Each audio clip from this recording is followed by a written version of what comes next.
میرے بھائیوں، دوستوں، بزرگوں اور گرام قدر حاضرین و سامعین،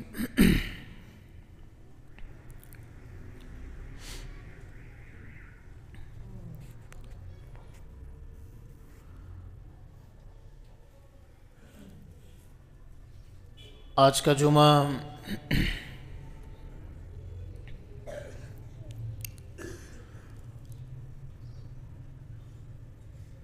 ایک اہم موضوع جو ہر مسجد کی زینت ہے،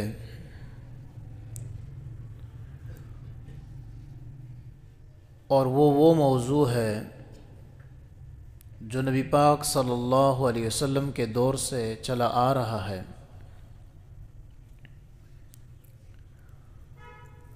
اور آپ صلی اللہ علیہ وسلم نے صحابہ کو اسی چیز کی تلقین فرمائی تھی، لوگوں کے ایمانوں کو مضبوط کرنے کے لیے اور لوگوں کو قرآن سے جوڑنے کے لیے۔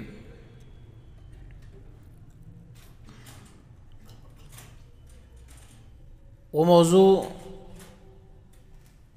حدیث جو میں نے آپ حضرات کے سامنے پیش کی ہے بالکل اس سے واضح ہے۔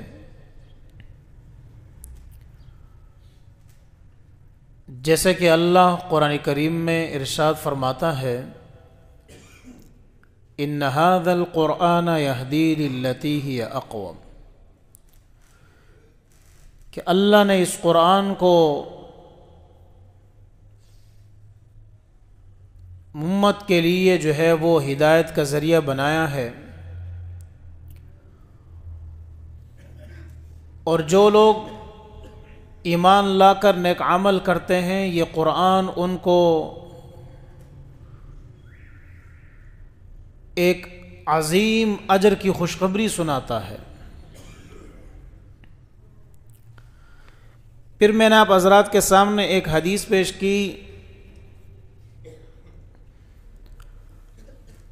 حدیث یہ ہے کہ نظر اللہ عمران، عبداللہ بن مسعود رضی اللہ عنہ سے روایت ہے، قال سمعت رسول اللہ صلی اللہ علیہ وسلم، وہ فرماتے ہیں کہ میں نے نبی پاک صلی اللہ علیہ وسلم سے یہ سنا ہے کہ نظر اللہ عمران سمع منا شیئا، ایک روایت میں یوں ہے، نظر اللہ عمران سمع مقالتی فاوعاها، کہ اللہ اس شخص کے چہرے کو سرسب و شاداب کرے۔ نبی علیہ السلام نے دعا دی ہے، اور اس دعا کا اثر بھی ہے۔ آپ نے فرمایا اللہ اس شخص کے چہرے کو سرسب و شاداب کرے، اس شخص کو سرسب و شاداب کرے جو میری بات سن کر اس کو صحیح طرح یاد کر کے فبلغہ کما سمع، جس طرح میں نے بتائی ہے اسی طرح اس کو آگے پہنچائے۔ جو شخص یہ کام کرے گا، اللہ رب العزت اس کے چہرے کو، اس کی زندگی کو، اس شخصیت کو سرسب و شاداب رکھے گا۔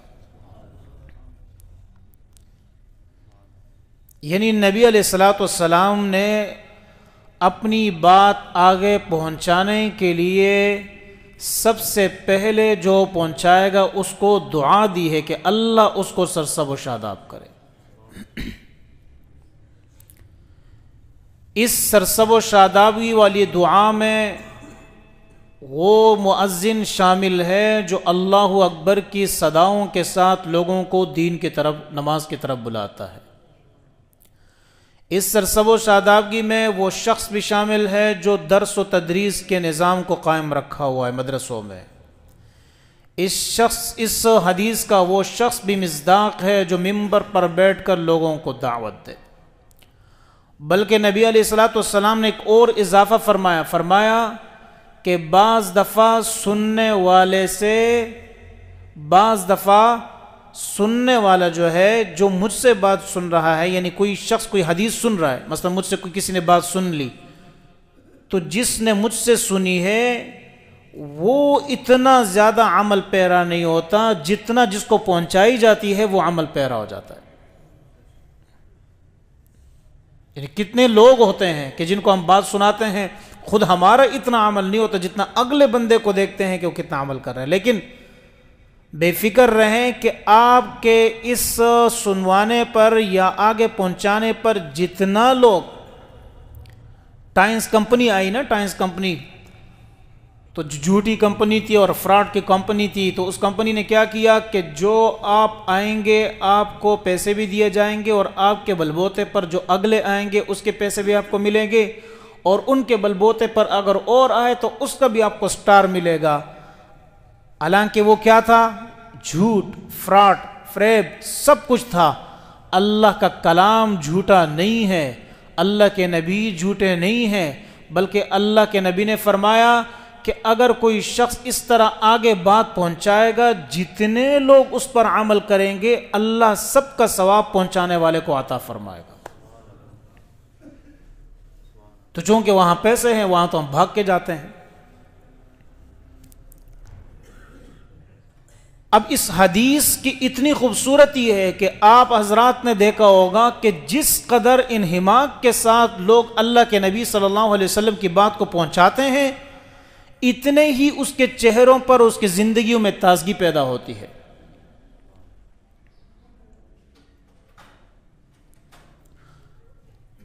عام ایک شخص ہے، نماز نہیں پڑھتا، روزے نہیں رکھتا، ہے مسلمان، بے شک چہرے پر اس کی داڑھی ہو، آپ کو اس کے چہرے پر وہ تر و تازگی نظر نہیں آئے گی جس قدر اس شخص کے چہرے پر نظر آئے گی جو 5 وقتہ نماز پڑھتا ہے.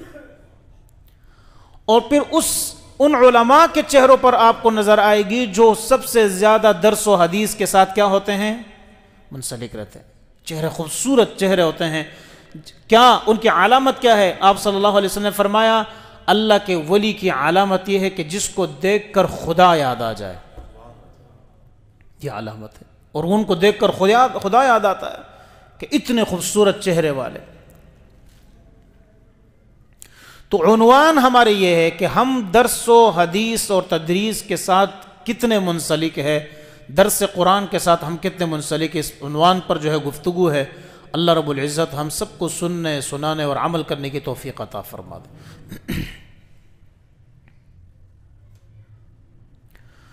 تو اللہ تبارک و تعالی نے قرآن کو ہدایت کا ذریعہ بنایا. جو لوگ، وہ دور تھا نبی پاک صلی اللہ علیہ وسلم کا کہ درس و تدریس کا نظام ہوتا تھا، صحابہ رضوان اجمعین کو حضور علیہ السلام درس دیا کرتے تھے. آج کے دور میں وہ درس کا نظام ہماری مسجدوں سے بالکل ختم ہوتا جا رہا ہے. قرآن سنانے کا نظام ہماری مسجدوں سے ختم ہوتا جا رہا ہے. یا تو جدت پسندی آ گئی جس کے بلبوتے پر یہ اس قدر عجیب نظام ہوا ہے کہ پینٹو، بورشٹو، داڑھی نہیں، اور جا کر وہ کیا کر رہے ہیں؟ قرآن کا درس دے رہے ہیں. اور وہ اپنی طرف سے وہ فضولیات شامل کرتے ہیں قرآن میں، نعوذ باللہ، کہ آج تک نہ کسی نے سنا ہے نہ کسی نے دیکھا ہو.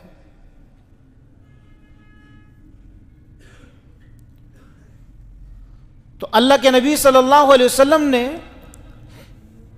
جو خوشخبری سنائی،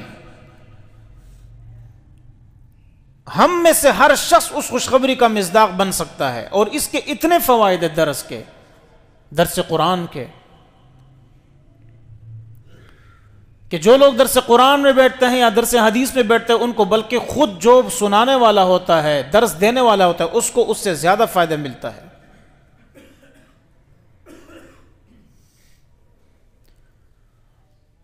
کل ایک جگہ سے جو ہے ہم آ رہے تھے، واپسی تھی، ایک دوست کے ساتھ میں بیٹھا ہوا تھا، بات چلی تو انہوں نے مجھے کہا کہ کوئی مسجد کے حوالے سے، ہماری مسجد کے حوالے سے جو بن رہی اس کے حوالے سے بات چل رہی تھی. تو کسی شخص نے ہمیں تھوڑے سے پیسے دیے تھے کہ یہ قرض حسن ہے، یہ آپ لے لیں تو مجھے پھر آرام سے واپس کر لینا.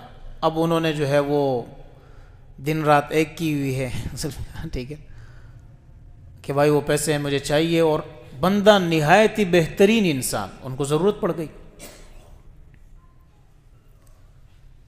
اور وہ فقط ان کو ضرورت یہ ہے کہ بھائی اس منتھ میں دے دیں میں کہیں پھنسا ہوا ہوں، ایک بیان کیا وہ میرا خراب نہ ہو جائے، واپس میں پھر آپ کو دے دوں گا، کوئی بہترین انسان ہے۔ اور رہتے کہاں سے ہے؟ فتح جنگ میں رہتے ہیں، وہاں تک ان کو پیغام پہنچا ہے۔ تو میں پریشان سا بیٹھا ہوا تھا، تو میرے دوست نے مجھے کہا کہ آپ فلانے کو کیوں نہیں کہتے ہیں ڈائریکٹ، فلانے کو کیوں ڈائریکٹ نہیں کہتے ہیں؟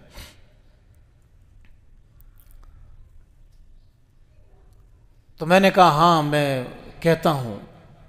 تو پیچھے ان کا بھائی بیٹھا ہو تو اس نے کہا کیا کسی انسان سے مدد مانگنا جائز ہے؟ کیا کسی انسان سے مدد مانگنا جائز ہے؟ آپ اللہ کو کیوں نہیں کہتے ہیں؟ تو میں نے ان سے ایک بات کی، میں نے کہا آپ کو میں درس کی برکت سے ایک بات بتاتا ہوں جو بڑی اہم بات ہے۔ درس کے فوائد میں آپ کو بتا رہا ہوں کہ درس کا فائدہ کیا ہوتا ہے۔ میں نے کہا چونکہ یہ اللہ کا گھر ہے، آپ اس میں کسی کو بھی کہہ سکتے ہیں ڈائریکٹ، کوئی ایشو نہیں ہے، لیکن جہاں ذاتیات ہو پھر آپ کسی کو نہ کہیں، بلکہ ذاتی اگر آپ کو کوئی مسئلہ ہوا ہے، بھوک لگی ہے، پریشانی ہے، تو اس پریشانی کو کیا کرنا ہے؟ دبانا ہے۔ جہاں دین کا مسئلہ ہے تو نبی علیہ الصلوۃ والسلام نے بھی مسجد میں اعلان فرمایا۔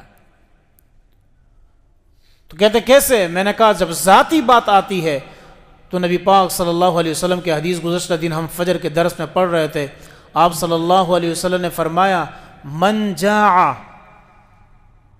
او احتاج فکتمہ الناس،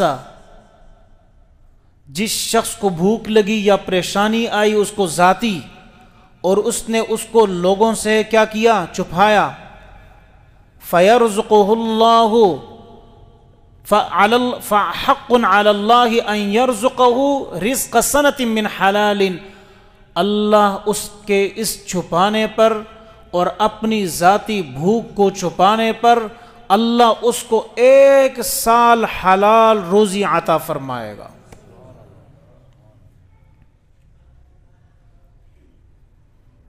اندازہ لگا 1 سال اللہ۔ تو جب ایک انسان ذات کے لیے جب لوگوں کے سامنے ہاتھ پھیلاتا ہے تو پھر اللہ ان کو انہی کے حوالے کر دیتا ہے۔ تو درس سے میں عرض یہ کر رہا تھا کہ درس کی اتنی خوبصورتی کہ یہ نبی علیہ الصلوۃ والسلام کے دور سے چلا آ رہا تھا، اور یہ درس کا مقصد یہ ہوتا تھا، قرآن کا مقصد دعوت ہوا کرتا تھا۔ یاد رکھے کہ جب دعوت کا لفظ استعمال ہوتا ہے تو ہمارے ہاں دعوت سے مراد یہ نہیں ہے کہ ہم کسی کو فقہ کا درس دے دیں، یعنی فقہ کا مطلب کیا ہے؟ ہاتھ یہاں تک اٹھائیں، یہاں تک اٹھائیں، یہاں باندھے، یہاں باندھے، یہ دعوت نہیں ہے۔ دعوت کس کو کہتے ہیں؟ دعوت کہتے ہیں دین کی طرف لوگوں کو بلانا، جس طرح دعوت تبلیغ والے کر رہے ہیں۔ آج تک آپ نے کس تبلیغ کو نہیں دیکھا ہوگا کہ اس نے کہا یہاں ہاتھ باندھو، یہاں باندھو، کہتے ہیں اللہ کے راستے کی طرف آؤ، عمل کرنا شروع کرو۔ دعوت یہ نہیں ہے جو ہم نے شروع کیا کہ کوئی نماز کے لیے آ رہا ہے اور ہم اس کے پیچھے پڑ جائیں کہ آپ نے کانوں تک ہاتھ کیوں نہیں اٹھایا، اور آپ نے کندھوں تک کیوں ہاتھ اٹھایا، اور آپ نے ناف کے نیچے باندھے تو اوپر کیوں نہیں باندھا، اوپر باندھے تو نیچے کیوں نہیں باندھا۔ یہ دعوت نہیں ہے، اس کا کہیں بھی حوالہ نہیں ہے۔ جو صحابہ کا آپس میں تھا وہاں حوالہ موجود ہے اور میں آپ کے سامنے پیش کروں گا، لیکن کسی بھی صحابی سے آپ یہ ثابت نہیں کر سکتے ہیں، تابعی سے یہ ثابت نہیں کر سکتے ہیں، تبع تابعی سے ثابت نہیں کر سکتے ہیں کہ انہوں نے گلیوں گلیوں میں مسجد و مسجد میں جا کر کس چیز کی دعوت دی ہو کہ بھائی رفع دین میں ہاتھ اٹھانے ہیں یا نہیں اٹھانے ہیں، اور رفع دین کرنا ہے یا نہیں کرنا ہے، نماز میں ہاتھ کہاں باندھنے کہیں نہیں باندھنے، اس کی دعوت آپ کسی بھی جگہ سے قرآن و سنت سے ثابت نہیں کر سکتے ہیں۔ یہ غلط کنسپٹ ہے، یہ ہمارا پھیلایا ہوا شوشہ ہے۔ اللہ کے نبی صلی اللہ علیہ وسلم کی دعوت صرف کیا تھی؟ اللہ کی دین کی طرف لوگوں کو بلانا تھا۔ حالانکہ اختلاف اس دور میں تھا، یہ نہیں کہ اختلاف نہیں تھا، لیکن وہ اختلاف اتنا ہلکا ہوتا تھا کہ اتنا سیریس نہیں لیتے تھے۔ ہمارا درس نظام کیوں برباد ہے؟ کیونکہ ہمارے درس میں سب سے پہلے اگر کوئی درس دے رہا ہے تو وہ اپنے مسلک کی دعوت دے رہا ہے۔ حدیث کا درس دے رہا ہے تو حدیث کا درس نہیں دے رہا، صرف حدیث سنائے گا، پیچھے سارا اپنا مسلک پیش کر دے گا۔ یہ درس تو کہیں سے ثابت نہیں ہے.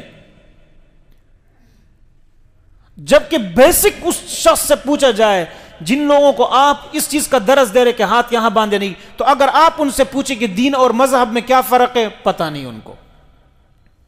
مجھے عام بندوں میں سے بتایا دین اور مذہب میں کیا فرق ہے, رسول اور نبی میں کیا فرق ہے, پتہ نہیں ان کو. قرآن کے اتنے سارے نام کیوں ہیں, پتہ نہیں ان کو. عام لوگوں کو اس چیز کا پتہ نہیں. ایک شخص میرے پاس آیا, کہتا بڑا مسئلہ مجھے پیش ہے. میں نے کہا پتہ نہیں کیا پیش ہے, کہ دین اور مذہب میں کیا فرق ہے. آج مجھ سے ایک بندے نے پوچھا, کرسچن نے, کہ دین اور مذہب میں کیا فرق ہے. میں نے کہا آپ کو پتہ نہیں؟ کہتے نہیں.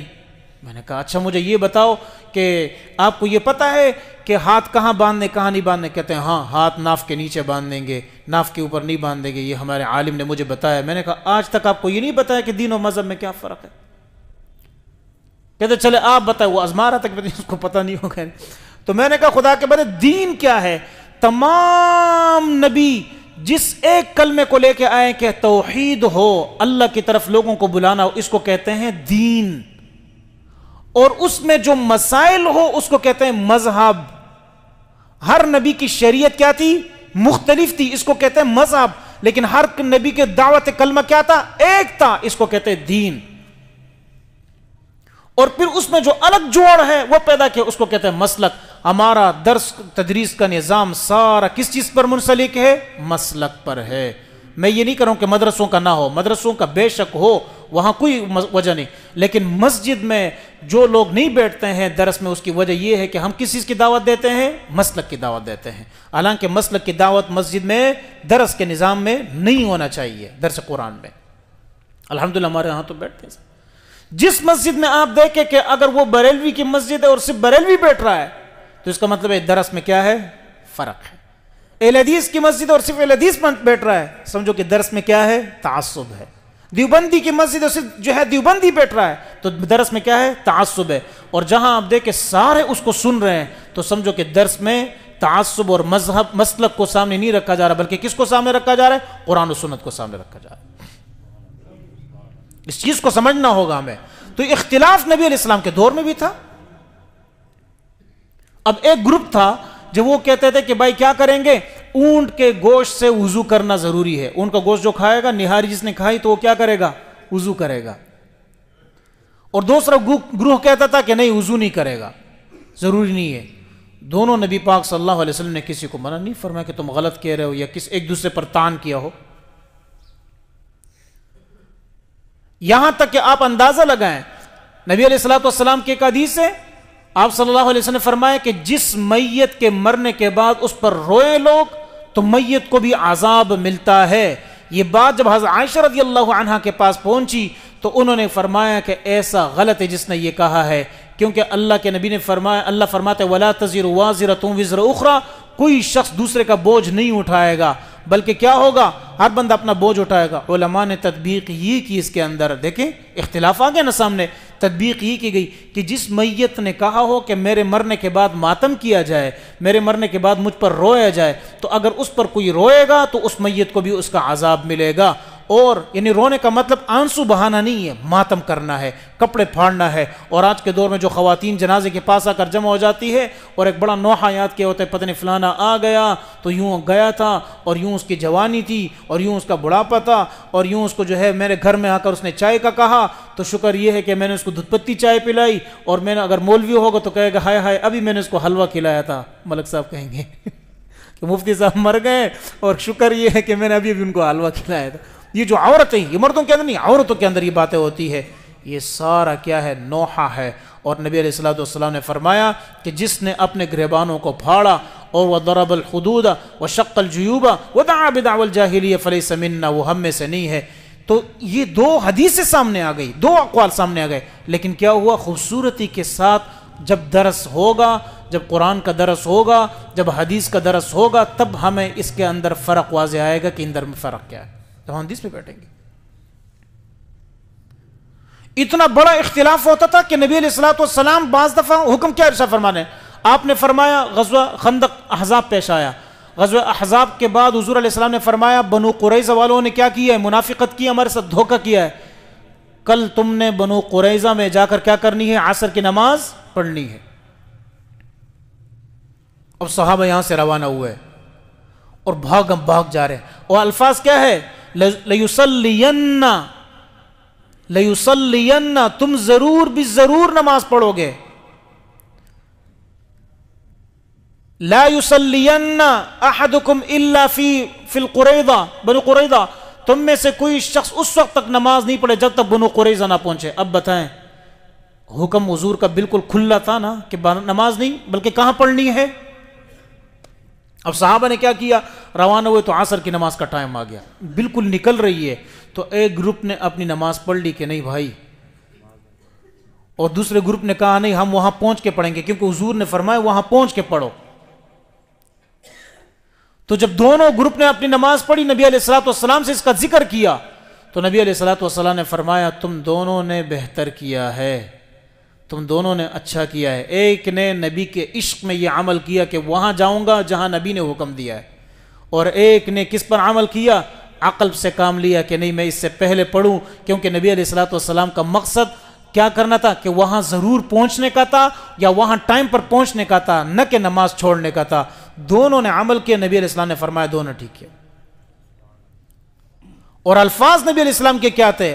لا یصلین. کس کے وزن پر ہیں؟ یہاں طالب علم بھی بیٹھے ہوں گے. لا یضربن کے وزن پہ، بانون تاکید ثقیلہ.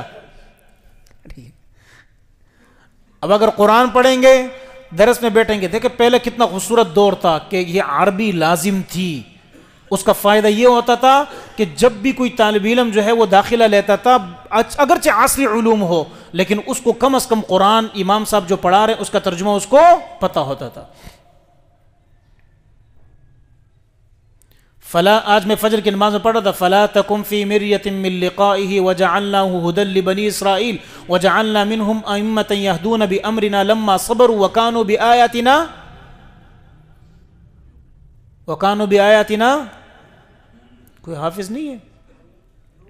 یوقنون، میں نے پڑھا لا یوقنون. کیا پڑھا؟ لا یوقنون. فوراً ترجمے کی طرف میرا ذہن گیا کہ اس میں تو بنی اسرائیل کے بعض لوگوں کا ذکر ہے کہ وہ یقین کریں گے، یہ تو ہدایت کی طرف راستہ ہے. میں لا یوقنون کیوں پڑھ رہا ہوں کہ یقین نہیں کریں گے؟ فوراً میں نے دوبارہ پڑھا، کیا؟ وَكَذَلِكَ یوقنون پڑھا، وَكَانُوا بِآیَاتِنَا یوقنون دوبارہ میں نے پڑھا.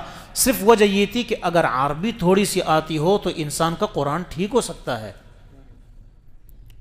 ہمیں پتہ نہیں. لیضربن، اب صحابہ لا یصلین، لیضربن کے وزن پر لیضربن، لیضربان، لیضربن، لتضربن، لتضربان، لیضربنان، لتضربن، لتضربان، لتضربن، لتضربن، لتضربن، لتضربنان، لاضربن، لنضربن.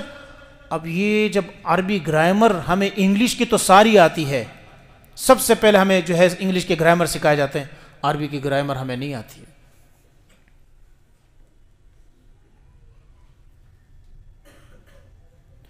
تو میں عرض یہ کر رہا ہوں کہ وہی دو صحابہ، دو گروپ جا رہے ہیں، ان کے درمیان اختلاف ہوتا تھا لیکن انہوں نے اختلاف کو مسجد کی زینت نہیں بنایا.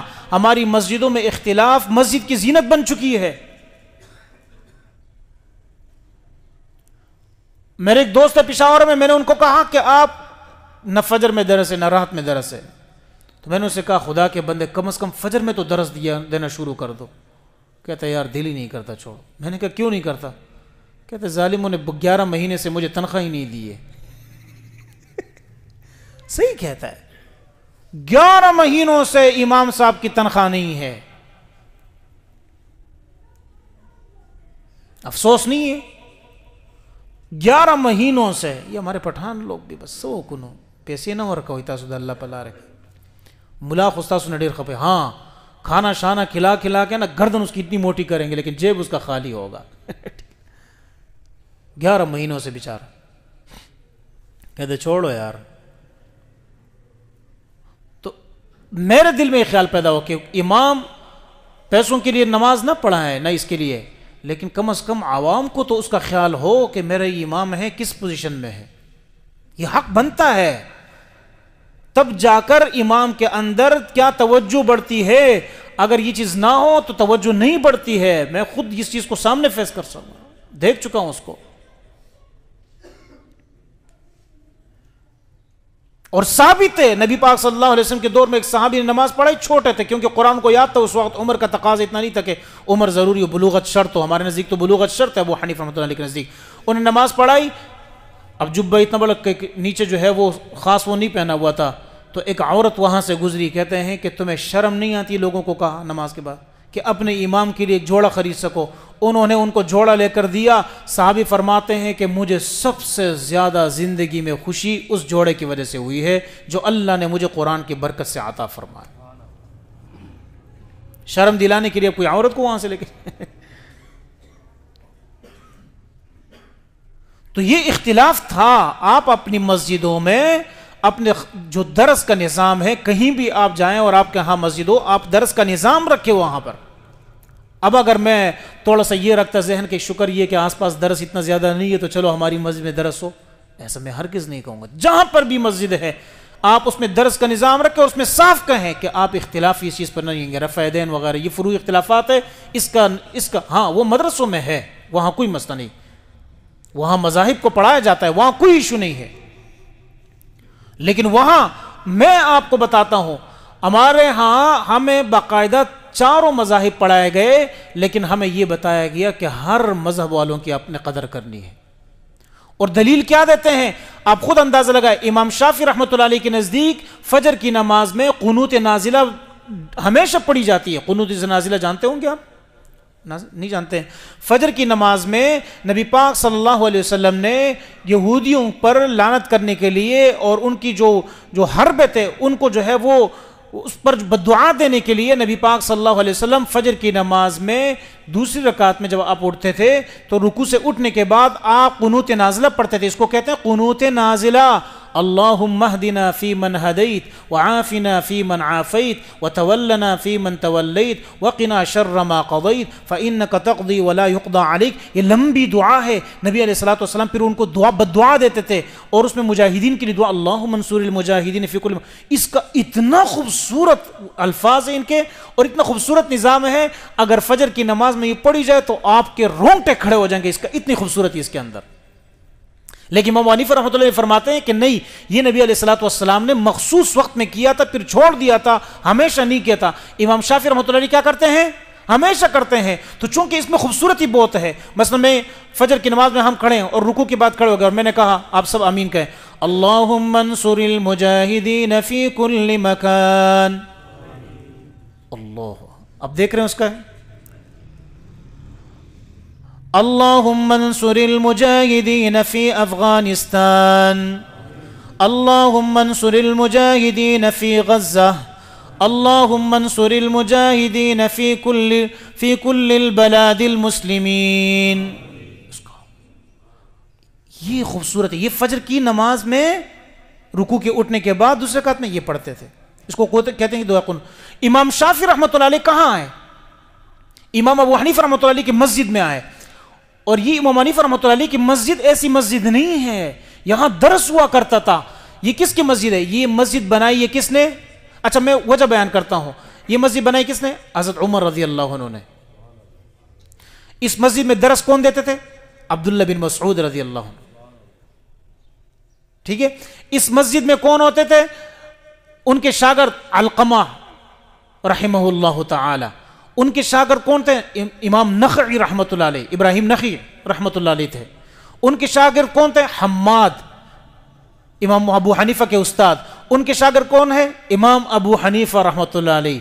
ان کا انتقال ہوا ہے، جس دن امام حنیفہ کا انتقال ہوا اس دن امام شافعی پیدا ہوئے تھے۔ امام شافعی ان کی مسجد میں نماز پڑھانے کے لیے، ابو حنیفہ کا انتقال ہو گیا ہے کافی وقت کے بعد، سارے لوگوں کو پتہ چلا کہ کون آئے ہوئے ہیں؟ امام شافعی آئے ہوئے ہیں۔ وہ کیا پڑھائیں گے آج فجر کی نماز میں قنوت نازلہ پڑھائیں گے۔ سارے خوش تھے کہ قنوت نازلہ ہوگا، سب جمع ہو گئے کہ چلو آج امام شافعی رحمۃ اللہ علیہ قنوت نازلہ پڑھیں گے اور ہم سنیں گے۔ امام شافعی رحمۃ اللہ علیہ نے ساری نماز نارمل پڑھائی، جس طرح امام حنیفہ کا مسلک ہے، ساری نماز نارمل پڑھائی، قنوت نازلہ بھی نہیں کیا، کچھ بھی نہیں۔ آ کر نماز جب ختم کی، لوگوں نے کہا حضرت ہم تو قنوت نازلہ سننے کے لیے آئے تھے اور آپ نے جو ہے نماز کیا کر دی؟ ختم کر دی۔ تو آپ نے کیا فرمایا؟ مجھے اس مسجد والے کے اس دلیلوں سے حیا آتی ہے، اس وجہ سے میں نے بغیر قنوت کے نماز پڑھا دی۔ ہم تو ایک دوسرے کی مسجد میں جاتے ہیں، حیا کہاں آتی ہے؟ ہم وہاں چھیڑنا شروع کر دیتے ہیں۔ یہ ان کا اختلاف تھا خوبصورت. ہمارا اختلاف درس و تدریس کا جتنا بھی ہے، ایک مدرسوں کا نظام.